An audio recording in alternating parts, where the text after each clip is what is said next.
রমজান মাসে কিছু নাস্তা আগে থেকে বানিয়ে রেখে যদি কাজকে এগিয়ে রাখতে চান তাহলে আজকের রেসিপি আপনার জন্য। ঘরে ডিম আর আলু থাকলে বানিয়ে নিতে পারবেন মজাদার এই নাস্তা। ফ্রোজেন করে রাখতে পারবেন 1 মাস পর্যন্ত। এখানে 4টা সিদ্ধ আলু নিয়েছি আর 3টা সিদ্ধ ডিম নিয়েছি। আলু আর ডিমগুলোকে এখন গ্রেট করে নিতে হবে। হাত দিয়েও ম্যাশ করে নিতে পারেন, তবে গ্রেট করলে খুব ভালোভাবে মিশে যাবে। আলুগুলো গ্রেট করে নেওয়ার পরে এবার ডিমগুলো গ্রেট করে নিব। চাইলে কিন্তু ডিমের পরিমাণ আরো বাড়িয়ে বা কমিয়ে দিতে পারেন। এখানে নিয়েছি মাঝারি সাইজের 2টা টমেটো কুচি, 5টা 6টা কাঁচামরিচ কুচি, মাঝারি সাইজের 2টা পেঁয়াজ কুচি আর 2 টেবিল চামচ ধনিয়া পাতা কুচি। দিয়ে দিচ্ছি 1 চা চামচ চিলি ফ্লেক্স, 1 চা চামচ গরম মশলা, হাফ চা চামচ জিরার গুঁড়া, হাফ চা চামচ ধনিয়ার গুঁড়া আর হাফ চা চামচ লবণ বা স্বাদ মতো লবণ। সবকিছু একসঙ্গে ভালো করে মিশিয়ে নিব। এই তো ভালো করে মিশিয়ে নিয়েছি। এখানে নিয়েছি সাসলিক কাঠি। কাঠিগুলোকে আমি পানিতে ভিজিয়ে রেখেছিলাম। এখন কিছুটা মিশ্রণ নিয়ে এইভাবে হাতের মধ্যে একটু লম্বা করে নিব, তারপরে সাসলিক কাঠির মধ্যে গেঁথে নিব। এই তো একটা নাস্তা রেডি হয়ে গিয়েছে। এইভাবে আমি সবগুলো নাস্তা রেডি করে নিব।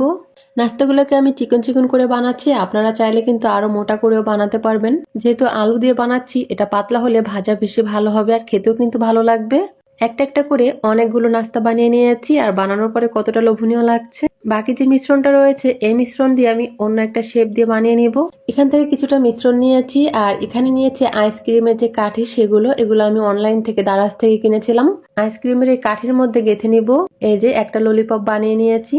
এগুলো আমি ললিপপের শেপ দিয়ে আপনারা আপনাদের পছন্দ মতো শেপ দিয়েও কিন্তু বানাতে পারবেন।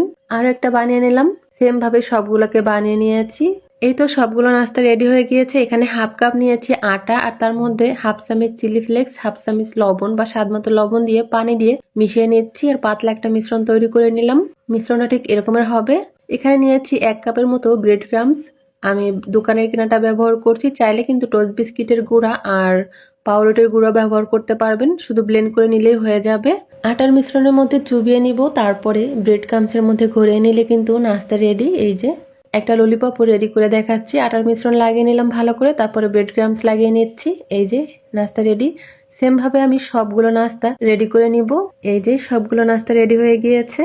এখন এই নাস্তা যেভাবে ফ্রোজেন করবেন সেটাই বলতেছি। প্রথমে ছড়ানো একটা প্লেটে ডিপ ফ্রিজে 1 ঘন্টার জন্য রাখবেন বা 30 মিনিটের জন্য রাখবেন। যখন শক্ত হয়ে যাবে তখন এয়ারটাইট বক্সে ভরে আবারও ডিপ ফ্রিজে সংরক্ষণ করে রাখতে হবে। এটা কিন্তু নর্মাল ফ্রিজে ভালো থাকবে না। অনেক আপু প্রশ্ন করেন যে এটা কি আবার নর্মালে রাখবো না ডিপে রাখবো।